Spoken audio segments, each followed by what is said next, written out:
I'm Sara Sepola, newly married, so new last name, and moved to Squamish 3 years ago. Oh, thank you. Yeah, moved to Squamish 3 years ago, roughly. So settling into the community, and yeah, it's been great. Where did you move from? Just Vancouver, like East Van. So the past or previous 10 years, I'd lived in like Burnaby, Vancouver. And originally, where were you born? Outside of Toronto in Burlington, Ontario. Okay, so what brought you out to BC? I came out here when I was in grade 4 and just with my parents and fell in love with it. It's like, this is the most beautiful place in the world. How can I get here and just live here and be here forever? And I knew I wanted to go away to university. So I think when that time came, it felt just like the perfect excuse to do it. So we came back out, checked out schools, and I really liked SFU. Just was so beautiful. Saw it in the summer on a sunny day. I was like, oh, okay, this is where I want to be. So came out to SFU and never intended on going back to Ontario, which my mom knew. I think my dad was a little surprised when I graduated. He said, "You're not coming back home?" No. Why would I do that? Yeah. Have you seen BC in the summer? Yeah. So what did you take in school? Chemistry was my undergrad, and then I ended up actually going back to Ontario for a brief stint and doing my master's in environment and sustainability. Ah, Yeah. okay. So tell me about that. Why chemistry and then environmental? Yeah. Chemistry I took in high school and just loved it. It was, yeah, pretty nerdy, pretty into the sciences. So chemistry just felt like a big problem to solve, and I really liked it. And then when I started my career, like entering the workforce after university, I was at a company in Vancouver and just kind of realized more about environment sustainability issues globally, and felt like I wanted to really dedicate my time to that. Like I felt like the environment needed me. So was looking at different programs, and there was a program in London at Western Ontario that seemed great because it was only an 8-month program, and then I had a 4-month co-op, so I knew I could come back to BC for the co-op. So I only had to leave for 8 months, so perfect. Now, good for you, but Thanks. I mean, it's such a huge problem, what's going on in the environment. Yeah. I mean, I wonder about a person who thinks I can fix this. That's fantastic. Like delusional. No, I kind of felt like I liked chemistry and the work I was doing, but I didn't feel that incredible passion or like I had a calling for it. And I felt like if I was going to spend the rest of my life working and being dedicated to something, that felt like a cause worth committing to, and just a big problem. I think I also thought career-wise there would always be jobs in it, and I'm now learning that things have shifted and maybe it's not as many jobs there as I once thought there was. But I think that's because so many people are so passionate about doing that work, so it's a bit saturated. Oh, really? Mm-hmm. So there's been lots of people like you who thought, I'm going to jump in and make a difference? Yeah, so there's more people interested in working in that field than there are jobs available. Okay, but you're working in that field currently? Yes, I'm fortunate to.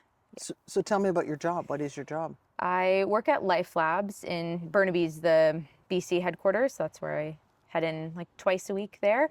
And I'm their energy and emissions manager. So focus on making their facilities as energy efficient as possible and using the least amount of resources, and also oversee the emissions. So all of the carbon footprint of the business, monitor that, and try to make progress towards decreasing the environmental impact at Life Labs, pretty much. Another big job. That's another big job. And it's something that I think you almost can't get your head around, like decreasing the carbon footprint.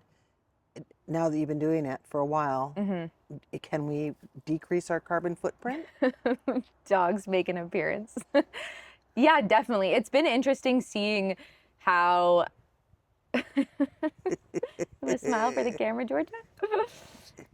It's been interesting seeing how much there is an opportunity, I think, to do so many things, especially in healthcare, because COVID really set us back, where it was so much we went to single-use everything, and just the priority was infection prevention. But in reality, there's so much that can be reused. There's so much that can be made more efficient. And I think healthcare has just been overlooked for those opportunities because it was just priority first, infection prevention control, didn't think about anything else. But if you actually dedicate the resources to finding those opportunities, there's a lot of opportunities. So I've seen lots of improvement in the time that I've been there. And even before I started Life Labs, had a environmental team for at least 15, 20 years before I started, which is kind of cool. So they've always kind of been aware of the impact, and it's just over time chipping away at So it. you're saying reuse is the answer?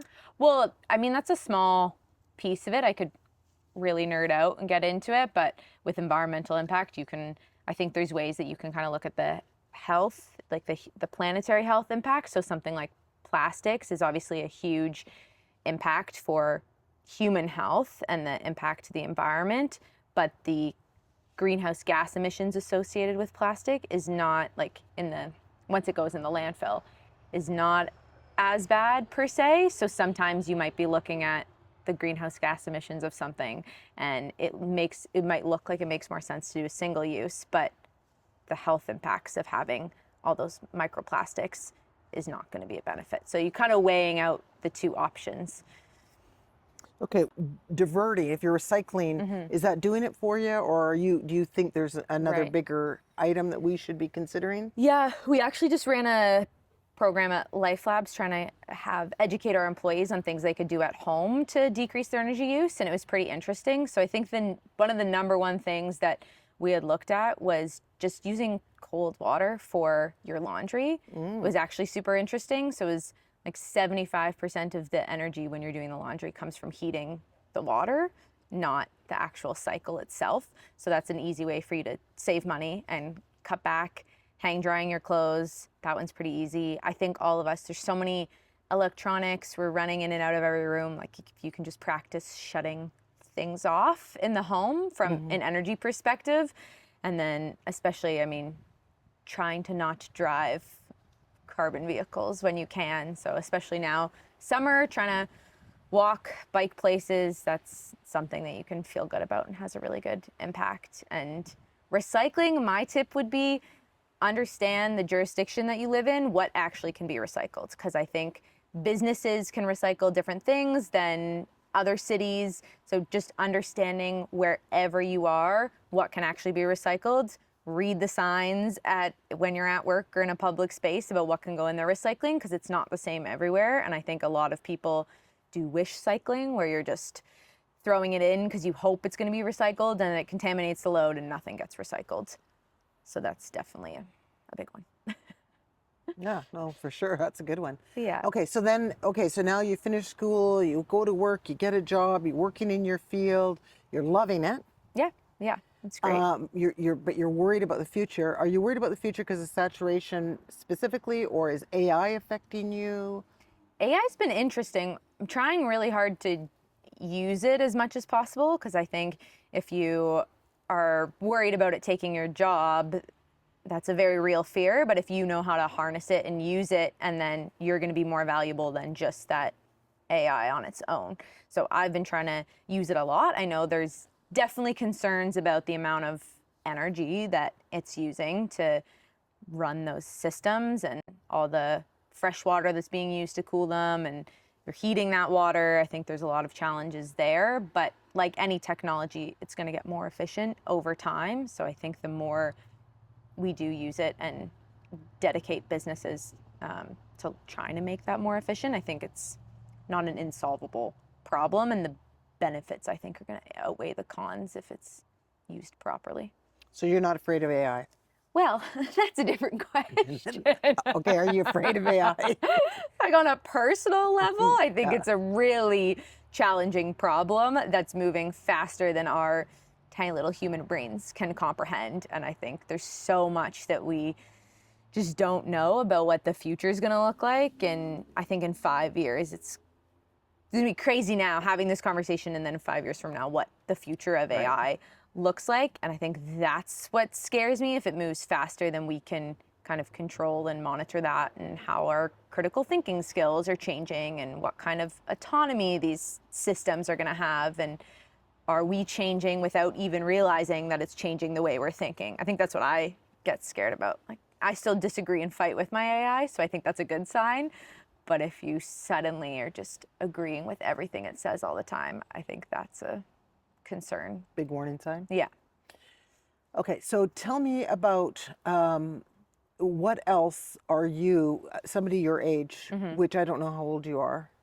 That's a good question. I'm 31. You could, I was going to say, you could give me a range if you want. To think about it. Like early 30s? Yeah. You want, so you're okay with 31? Yeah. At 31, what is a person worried about? What is it that sort of keeps you up at night, or do you worry about anything? I think I try not to, because I think it's too, would be debilitating if you're just worrying about everything all the time. So try to just work with what's in my control. So I try not to get too stressed about anything like that. But it definitely occupies some thought about how AI is changing the landscape. Obviously, climate change, like I'm a skier. I don't know how many years we're going to have left of good quality skiing because of the changes that are happening there. Things like that. And especially all the wildfires, pollution, health-wise, I think long-term, there's a lot of things that we just don't know what's coming, but how much of that is in my control, it's not going to keep me up at night. Housing? Do you worry about that? Yeah, we're very fortunate to own our place in town, so I feel pretty secure for me, but for a lot of people, it's a massive concern. Just even finding a place to live. I think a lot of people have let go of the idea of owning a home because it's just not feasible. But I also think for the older generation, it was kind of the perception that you get a home and then you're set, and it's, totally escalated in price over the years, so you're good to go. But that's just not what it looks like anymore. And there's other ways to make money besides owning property. And I think there's lots of people that rent their whole lives and have amazing futures and live the life they want to, and they didn't have to own a home to do that. So I think some of it's a mindset shift too of what that looks like. But if you can't make rent or you can't find a place to live, then that's, really challenge for a lot of people. Okay, let's switch gears and turn it the opposite way. What are you hopeful about? What lights you up? What makes you happy? That's a fun question.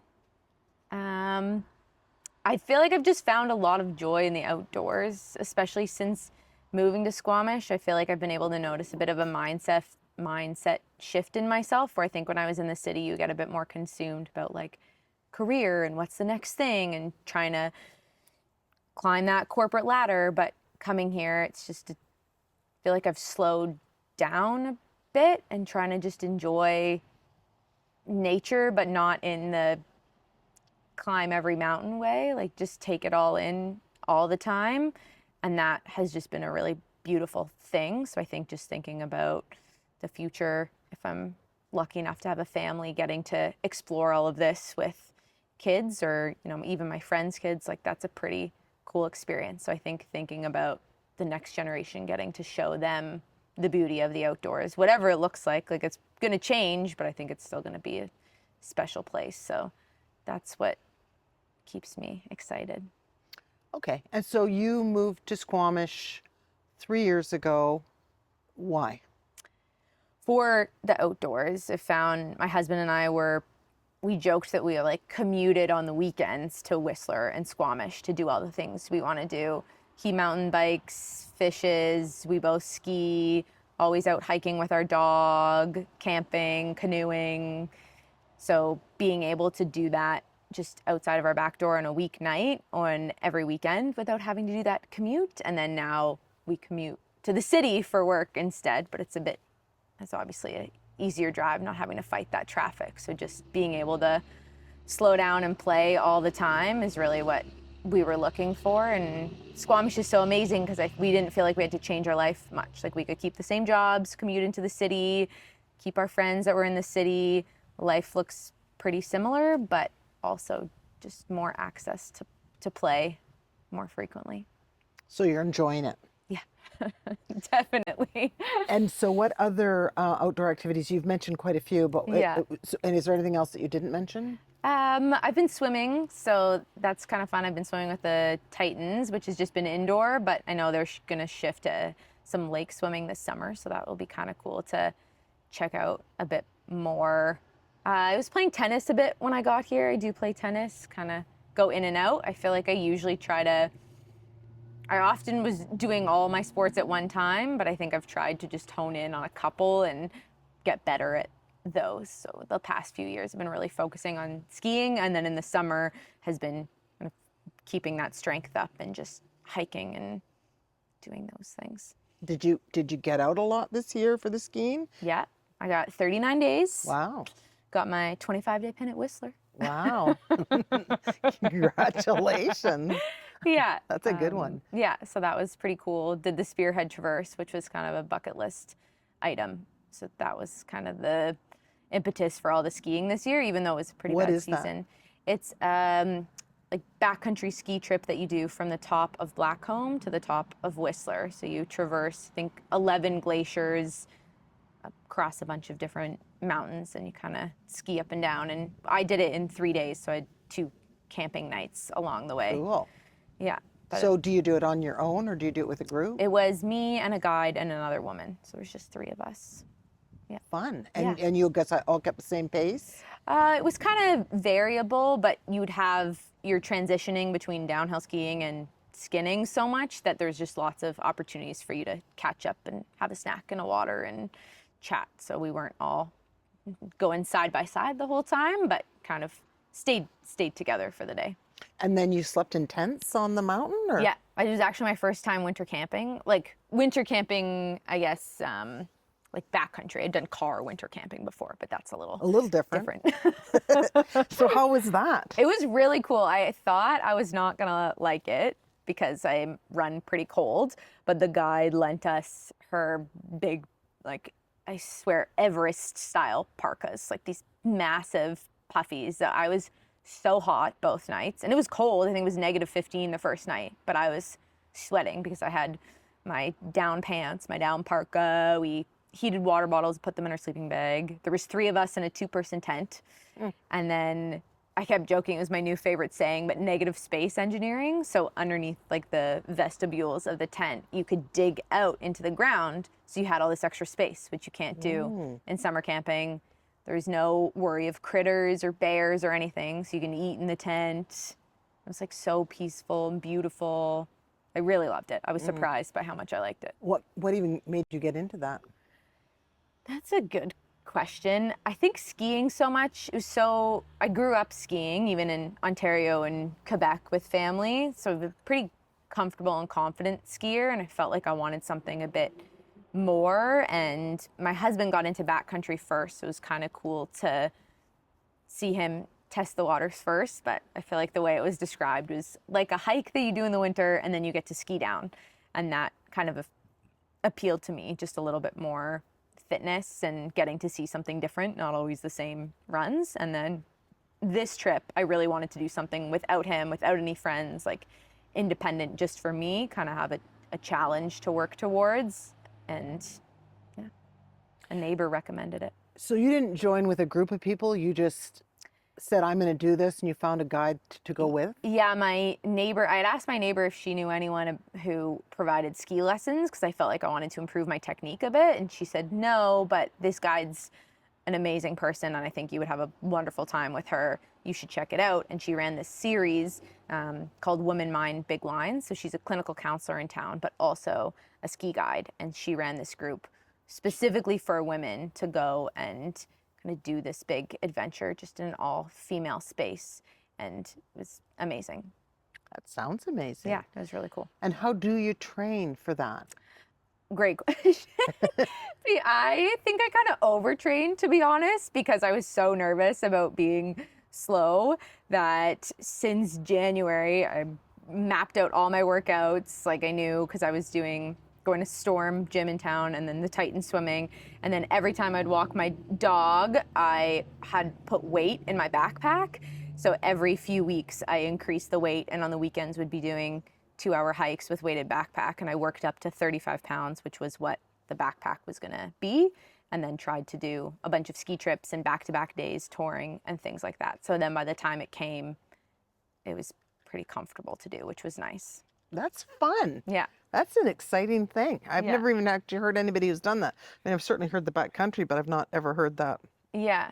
It was cool. It wasn't as much, I think I thought I would get more downhill skiing. It was a lot of kind of cross, but there was a few pretty good runs we got, and considering the season we've had, I was pretty happy with the snow. It was actually quite warm and sunny on the last 2 days, so yeah. Very cool. Yeah. Now, when you came to Squamish, you came with your husband, and did you guys know anybody here?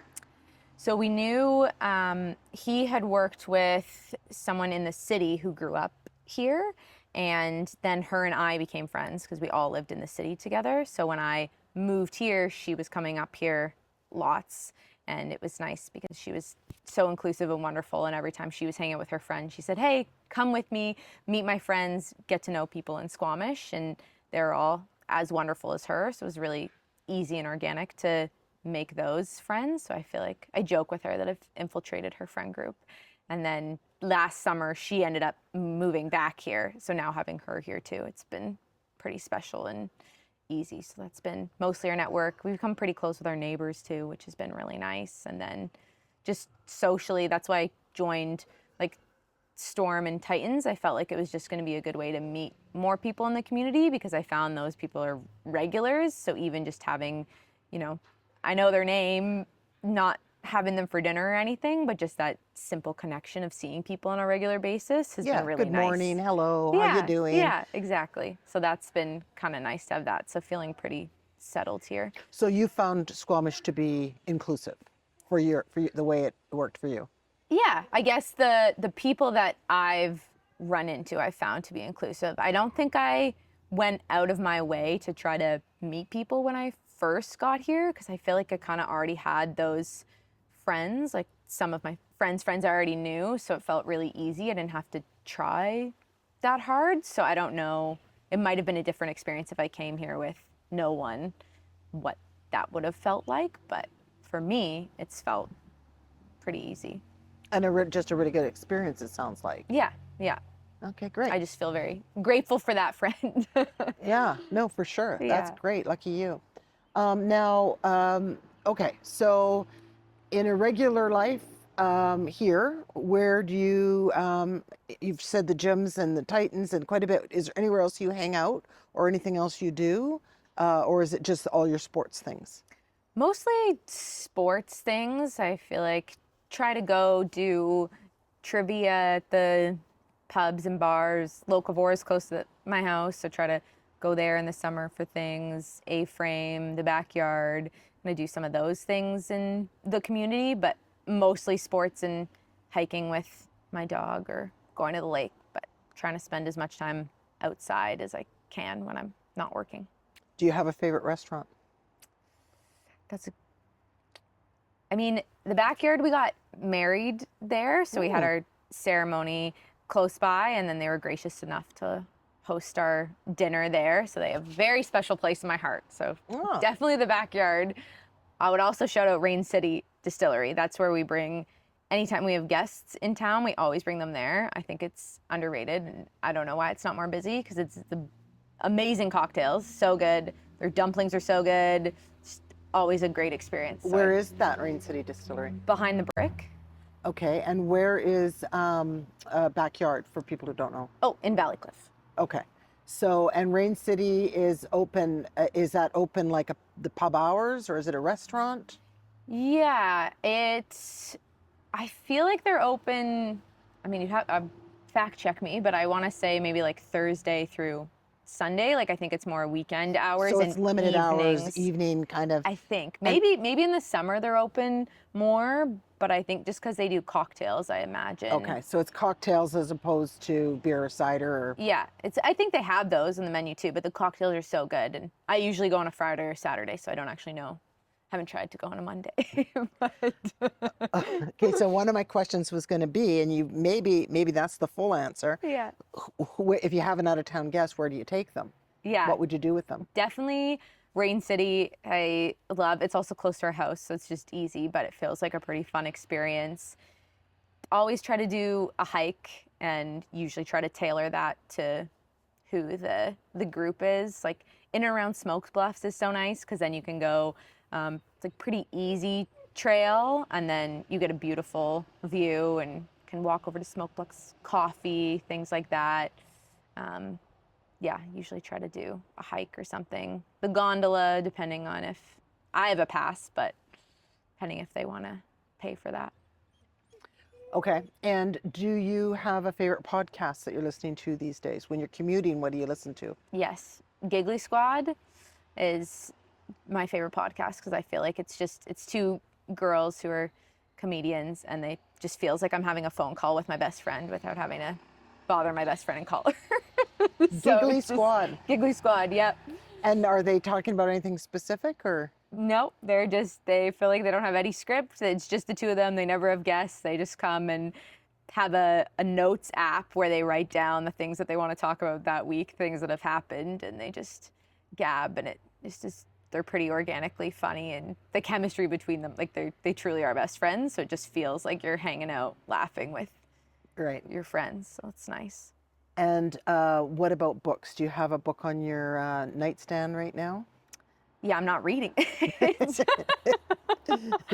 I'm listening to an audiobook, so that one I am actually getting through, by Cassie David, and it's pretty funny. She's pretty dry humor, which has been nice. Her voice is calming to put me to sleep. So usually I read to fall asleep. So it's flip-flop between audiobook and physical book. Okay. Now, do you have any life advice or anything that you live by that you kind of come back to, or, sort of is an essence of you? Interesting. I feel like I'm too young to give life advice. Well, I mean, you've got to 31 and you seem happy. So, do I live by? It's a good question. I think just trying to be a good friend, and being a good friend and not just to your friends, like kind of living with that, trying to make people feel more comfortable, like doing your part, recognizing, at least for me, like recognizing my privilege and trying to make sure that I'm making other people who maybe don't feel that way feel included, and just trying to be a good friend to anyone that you can. nice. That sounds like what the Squamish local did for you, so that's great. Yeah, exactly. Do you want to introduce us to George? Yes, Miss Georgia, come here. She's Georgia, come here. Oh, she's Georgia. Georgia. I call her George. Georgia. Come here. Come smile for the camera. Georgia's not a movie This is the star? real show. Well, she can be. She was the one, I feel like it was easier for me to make friends when I got here because everyone loved her, because she's just a big happy goof. Everyone in Squamish has a dog. Yeah. My neighbors have a kid who, at the time, he was 7, and I was hanging out with George in the yard, and he just comes over and he goes, "Squamish was made for big dogs." It's like, okay. But it's true. When we lived in the city, we couldn't find a dog bed big enough for her, and we came here, and the selection, just infinite big dog beds. So Georgia's also enjoying the community. Yeah, well, we joke that she didn't like it as much because we would hike in North Van all the time, and the first time we moved here, there were so many bears, so we kept joking that this was actually, she didn't like it as much because there was a lot of scary bears. But recently, she's been settling in, so I think she likes just Getting to know her neighborhood. Yeah, exactly. So now that there's less bears, we're doing better. Okay, well, thank you, Sara, for sitting down with me and spending some time with me. It was great to meet you. Yeah. And spend a bit of time with you, and I'm hoping that you continue to enjoy your time in Squamish. Definitely. I can't see it getting bad. Okay, thank you. Thanks.